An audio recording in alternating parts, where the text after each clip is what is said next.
Okay, so I've got this fairly basic perspective set up on my upper level, and now I want to do some renders that are made a bit more interesting with some decals. And so if you haven't done decals before, they're a really useful tool that you have available in Revit to place images onto surfaces, essentially. And so it's on the Insert tab. You'll see you've got this decal tool. So I don't know if any of you still use that term. Yeah. Americans seem to use it a lot because they call any sticker a decal, but it's a common term for an image placed on a surface.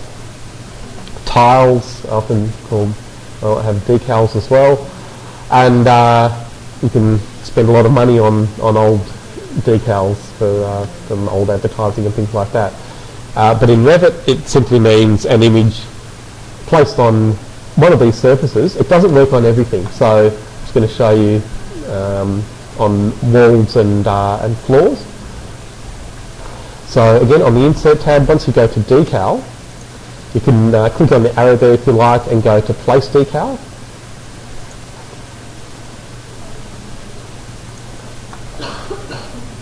And I've already placed the decal in this project, so I have to go to Edit Type to change it. If it's the first decal you're placing, it'll come up with the dialog box straight away. With a dialog box, just to give you the options. So here, when you go to Edit Type, that's going to do the same thing. So my decal is called New Decal, and I'll duplicate anyway just to show you the process. And we'll call this, we'll start with pictures on a wall, so we'll call this wall picture. Okay, and then to change it I can go to Edit there, and then you can see my image. So I'm going to hit the Browse button at the top to change that to a different image.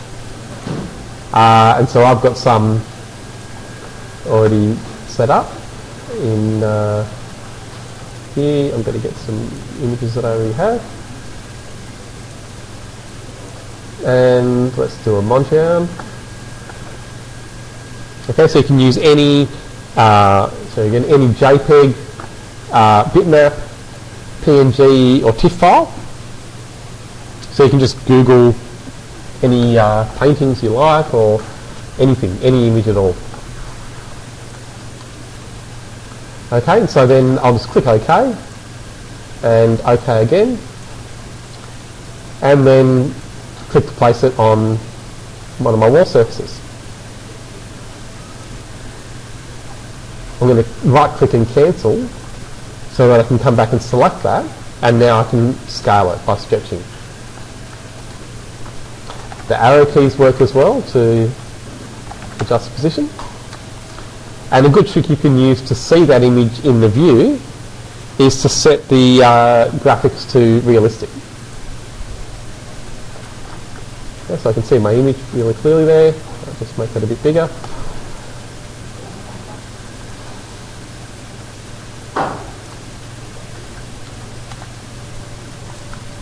Okay, so I'll just repeat that. So again, clicking on Place Decal, Edit Type. I want a different picture this time, so I'm going to duplicate again. And I'm happy with Wall Picture 2 as my new name. Edit, and then Browse. And I can choose another image. Okay, OK.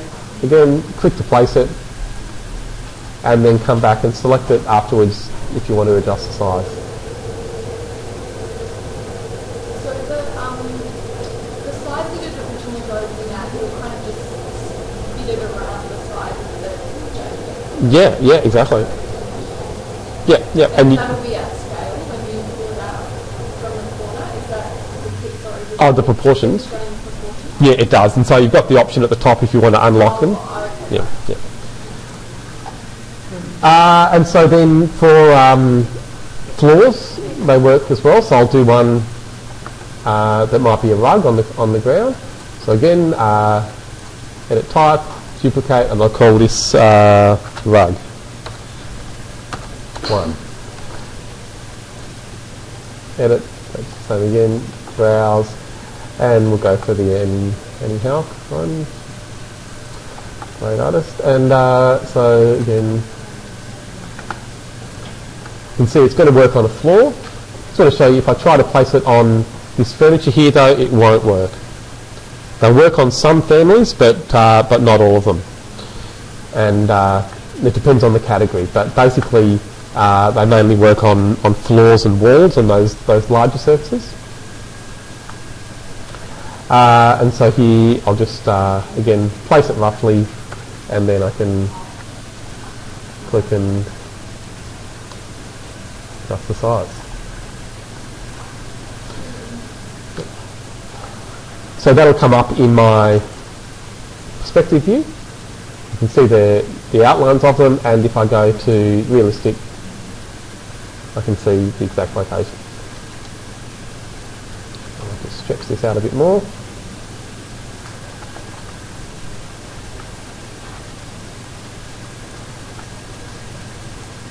So for interiors projects, they're really important. They can make the renders and other views a lot more interesting. So already it's looking like a more complete space, even though it's still, fairly empty. That's just a representation. Once it's rendered, it will actually look more like the JPEG. Oh yeah. At the moment, it's quite, dodgy. Yeah. No, it's just the screen resolution. And then, so going back to what I was looking at earlier with the rendering, remember turning the shadows on in your view is a really good way of checking your sun position. So we did this last week, and I've set up the sun. So now if I go to the render dialog box, and then, so I showed you last week that you can set the quality to different settings, but then you have this option of setting printer for the output. So actually I meant to just mention as well, with those images that I began with, and I'll just show you those raw images, they have a resolution. I just thought it was a good way of introducing resolution using those decals. And so they were in here. Right, so these are all JPEG files, and because they're made up of pixels, they have a resolution. And so because you haven't done your Photoshop subject yet, you may not have worked with images that have a resolution. And so again, I thought it's just a good way of showing you this. When I right click there, I can go to properties, and then we can see the pixel dimensions and also the resolution. So do you know what print resolution should be? Exactly, yeah, 300 dpi is standard print resolution. Whereas here, we've got 72 dpi. Do you know what 72 dpi is for? Screen resolution, exactly, that's right, yeah. So 72 dpi is standard screen resolution, and 300 dpi is standard print resolution. So print resolution is much higher than screen resolution, which is a bit counterintuitive at first, because a lot of newer screens have much higher screen resolutions. On phones and tablets and things, you have really high screen resolutions, but still standard screen resolution is 72. So just remember that number. Don't worry when you hear the iPad resolution is 400 ppi and things like that. That's a different thing. So how do those things work together? Well, you've got here the total pixel dimensions, and that's really what you want to be looking for when you're looking at the image quality. And you'll get used to this over time. So this image in millimetres is, well, it's actually not telling us the size, I don't think, in properties here. It doesn't always come up. But I'll open that in Photoshop in a moment, and I'll show you how to work that out. But in pixels, it's 1608 by 1416. Okay, so how big's that image? Really? We know how big it... Exactly, that's right. So we can work it out based on the resolution there, but I don't want to do the maths and do that. Instead, I'm going to open it with Photoshop. And we don't have an option to do that, so I'll just open up Photoshop. Yeah, that's just the default program. So you can set the JPEGs to open automatically with Photoshop, but sometimes it's easier just to open Photoshop up first and then open the file.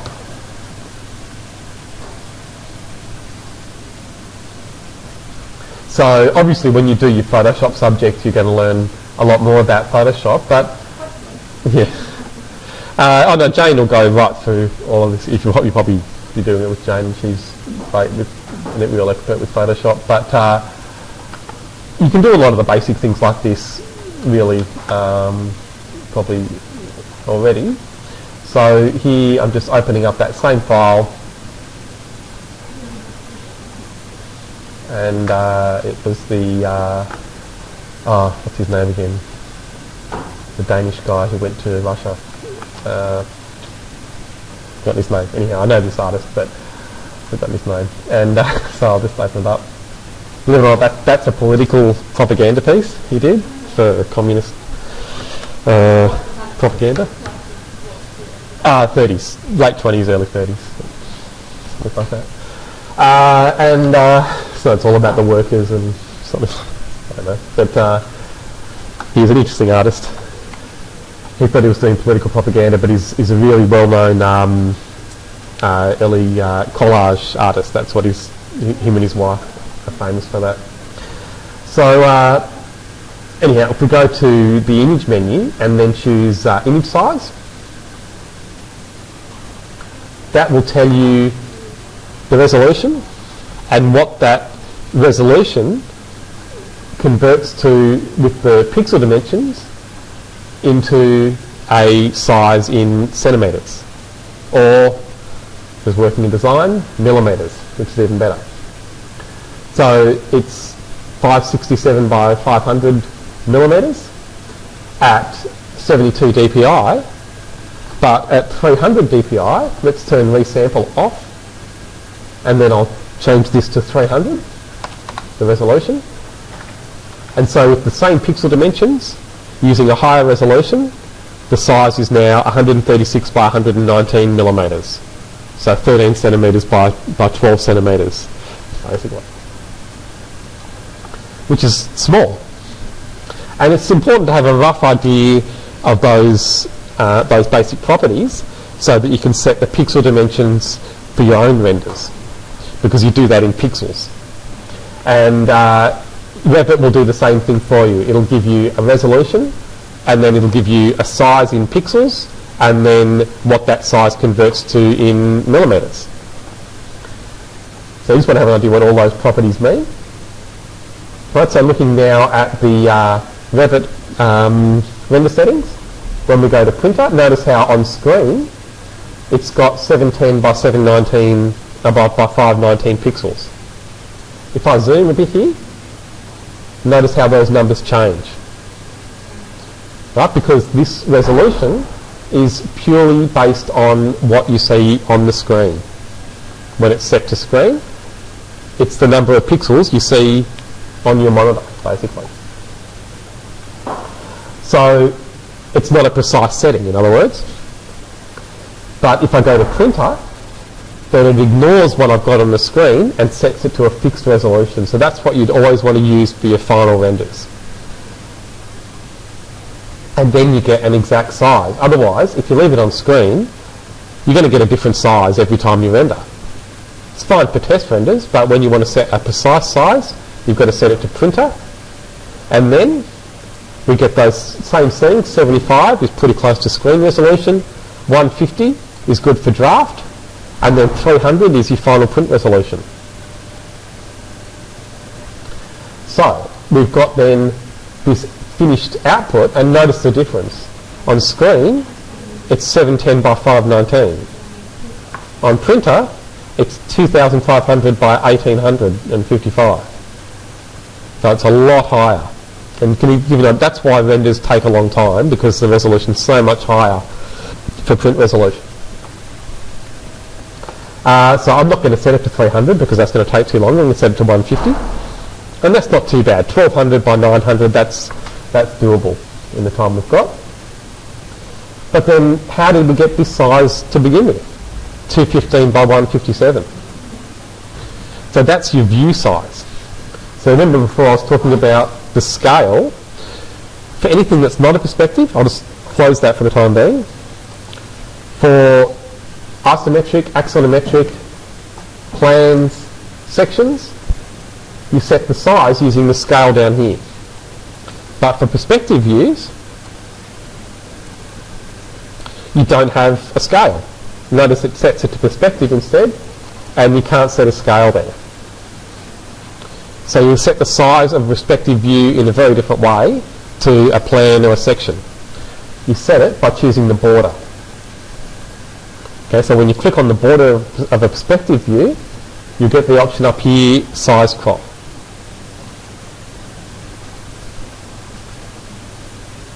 Okay, so with size crop, you've got two options. You've got field of view, which is adjusting the camera. So that's going to make the view wider or narrower. And I don't want to do that. I don't want to change the view. I just want to scale the overall size of it.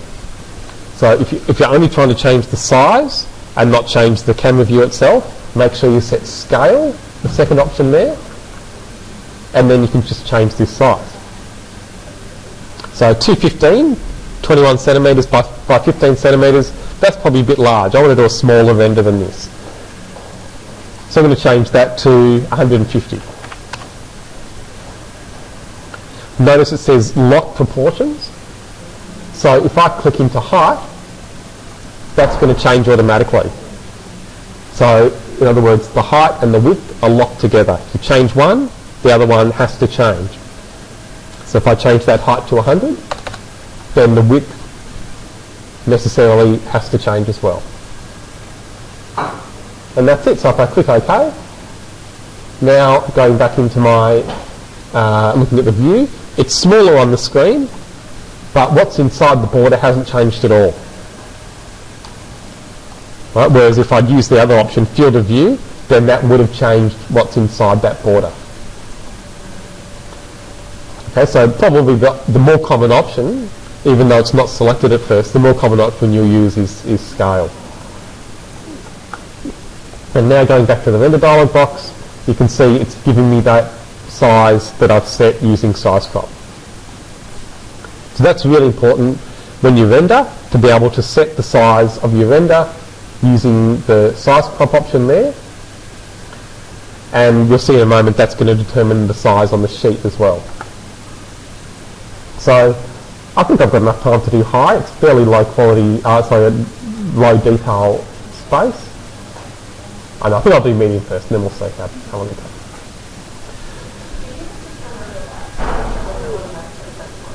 No, they're turned on automatically, yeah. Yeah, so that's right, with Sun Artificial, it's turned on automatically, yeah. So there are people that phones that are done from artificial, but it's still dark. Yeah, because the sunlight is a lot brighter than artificial. So a good way to test it is just to try artificial only. And if you can see the lights then they're working. It just means your sunlight's really bright. So you sometimes got to cheat and make the artificial lights a lot brighter than they are in real life. And can you do that? Yeah. So just go into the light properties and it's initial intensity. You'll see at the bottom you've got to change. Okay, so there we go. That's rendering. And the other thing, when you render with low quality, the lights don't bounce as much. So I'll let this one finish.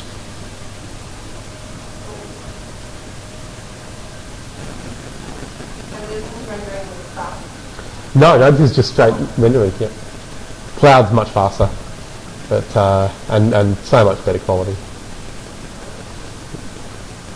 So I can adjust the exposure to make that still a little bit brighter. So here you can go to adjust exposure, And I'll make it a touch brighter up here. This is really sensitive, remember, so... Are you adjusting the sunlight there or the artificial everything? Everything, the whole image, yeah. So notice there, these areas are still a bit dark, but the sunlit areas are maybe a bit too bright. So I'm going to go to the highlights there, and they already are down as low as they can go, so that's as much as I can do there. I can make the shadows a bit lighter, but that's probably as much as I can do using the exposure. If I go to, I'll just do it with artificial only.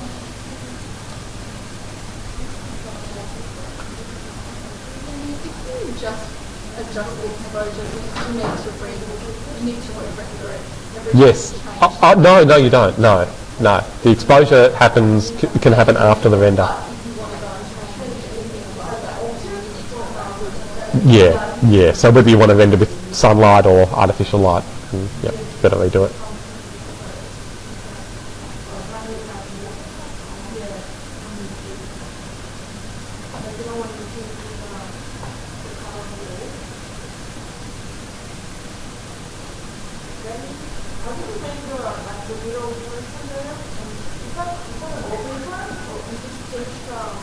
So the pictures, that's the decal. The decal? The thing I did at first, the decals? Yep. The picture on the wall.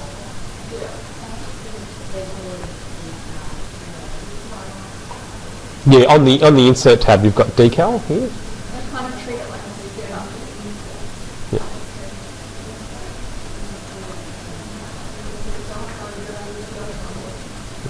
So controlling or balancing artificial light and sunlight is pretty difficult because sunlight is really, really bright compared to artificial light. And so here, just with artificial light, I've got a much better result. I can still go and adjust the exposure and make that brighter. And the same with sun only. It's generally easier to control. Yes, yeah. Okay. Yeah. Did you go through, like, if you can obviously pick if you want a day render or a night render, did you go through all that? Yeah, that's just this option here. Whether you want sun only or... Sure. Yeah. But I didn't want it last week. So last week we went through how you can change the angle of your sun. Yeah. So here it's just rendering with the sunlight, which is actually giving a pretty similar outcome to what I got with the sun and artificial. And so then, I'll just show you quickly though, say you want to adjust the light sources and make them brighter so that they come up and do something with all of that sun. Go to Edit Type. Down the bottom you've got Initial Intensity, which is where you set the brightness. And so it's already really bright actually, but I'll make it twice roughly again. That's far, far brighter than it would be in real life, but that's just what you have to do. And we'll try sun and artificial.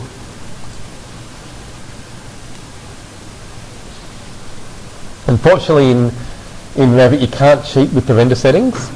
So, and that's why people, to do more advanced rendering, go into other programs like 3D Studio Max, where you can adjust the sunlight brightness and the amount of bouncing of the light.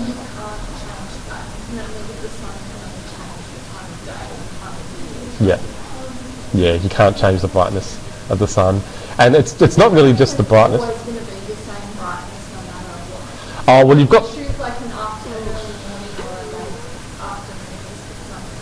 afternoon. Yeah, it does change. Yep. But it's all built in to the angle of the sun. You've got this option here for the sky.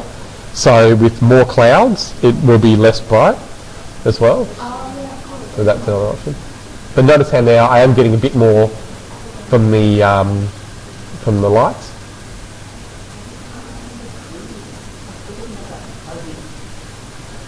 Well, a lot of that's the quality. So you're still on draft. Yeah. And so, All right. yeah. So here, if I go to very cloudy. That will reduce the sunlight, which is a good thing in this case, because I'd probably want more artificial lights anyway. And then there's another option.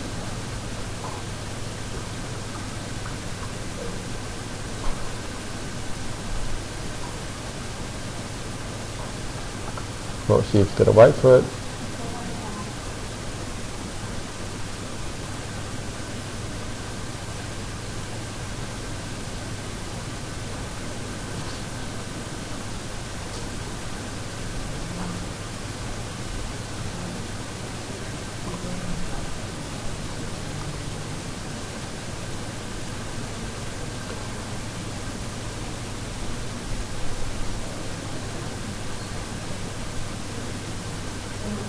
Okay, so the sunlight there seems just a little bit toned down.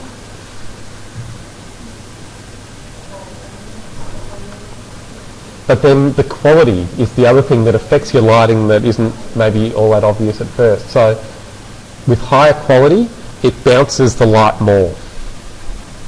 So the light coming in through the windows will bounce from the floor onto the walls. Yeah, I know, it is toned down. I mean, it's only subtle, but it does, yeah. And then as you go higher quality, it'll do more bounces. It's going to take longer to render, but it will increase the amount of overall light, which is, again, one of those things that... Yeah, oh, sure. So I'll just finish the recording and, yeah, sure.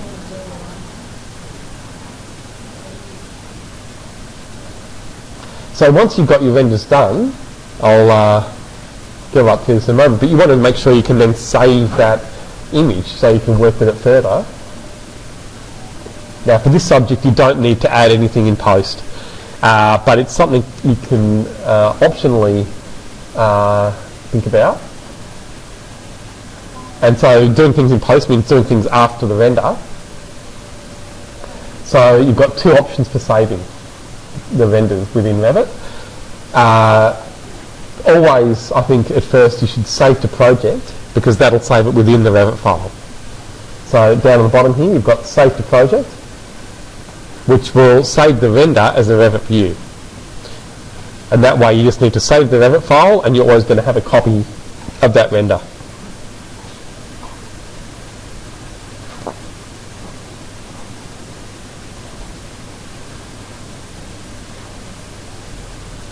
Okay, so on high you can see it's taking a little while. It should get through the next part a little bit more quickly. I know I tested it out during the week.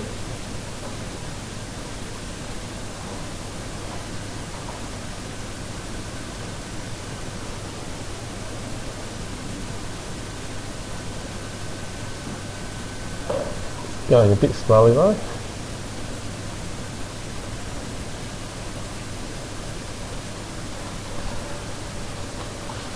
Anyhow, so it's good just to have an idea about the time that it takes. When you go to best, it's going to be, of course, better again. And if you can do it on best for this project, that would be good. But if you can't get best to work in a reasonable time, then high is good enough. Oh, just the quality. Yeah. So with best, you'll get more light again, but other things like the shadows and the textures will look a lot better as well.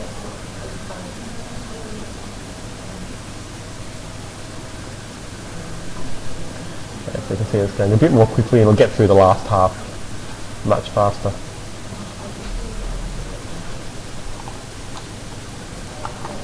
So while that's happening, I might just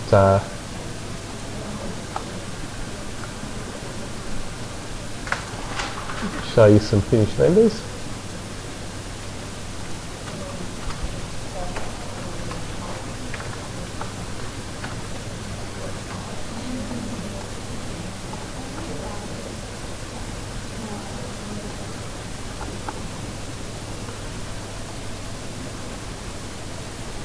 Okay, so these are some renders I did just with sunlight, and there's one with sunlight and artificial, and here's another one just with sunlight.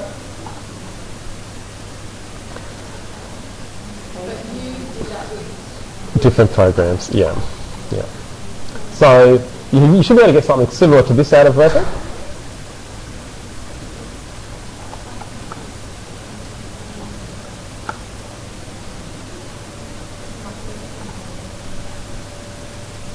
Because there it's just using an artificial light. This one again is just using sunlight.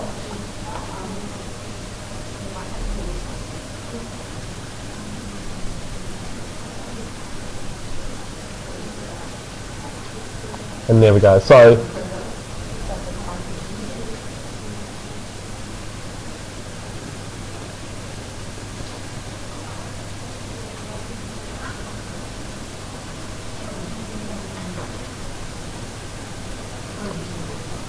nearly done.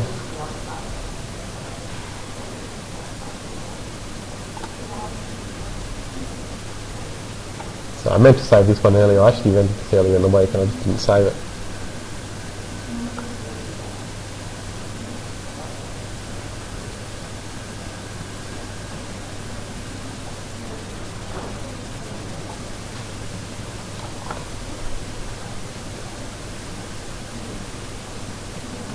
Okay, so the only requirement here is that you have the perspective views rendered with within Revit and saved as part of your Revit file.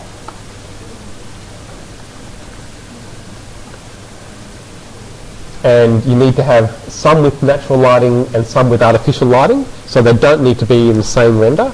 And as I've been showing you, it's probably easier to have them separate. So have some that show daylighting and some that show artificial lighting. If you can get them to work together, that's good, but it's much harder to combine them than to do them separately.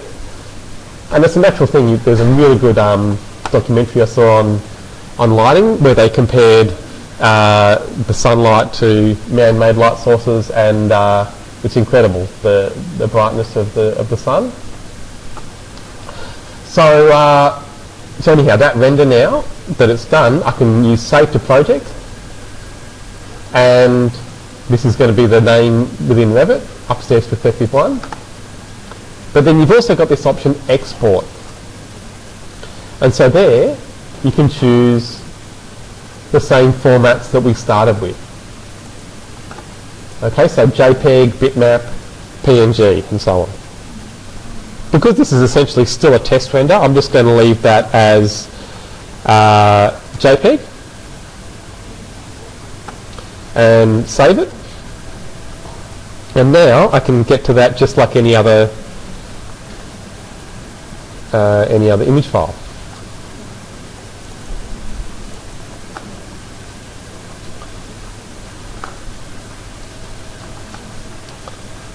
Where's it gone? Here we are. And so if you want to experiment with Photoshop, you can easily do that. Okay, so I can just open it and then add things in Photoshop and do what I want to do there, which is a really important option, especially when you go to your next subject. It'll be good if you can create your own separate image files and then work with them in Jane's class or whatever you have for that subject. So, and also it gives you a separate record or way of storing that image, because so I just want to show you then, to get to that in Revit, I've saved it to the project. So now in the list of views, notice I've got renderings as a new category, and there's the rendered image. Because when I open this file up again, that upstairs perspective is just going to come up like this as a shaded view. It won't have the rendering. Okay, so that's really important. Once you've spent all that time doing your render, make sure you do save the image. Otherwise, it's hard to get it back. And that's it. So hopefully you can get some decent renders. This one could definitely be better, but that would be good enough. And I'd probably, if it was getting too difficult after adjusting the sunlight to get different angles, I'd just try rendering that one with the artificial lights only. But I know from experience, if I spent more time adjusting the sunlight angle there, that I'd be able to get more natural lighting, in other words, more sunlight into this space generally. It's just that it's quite high.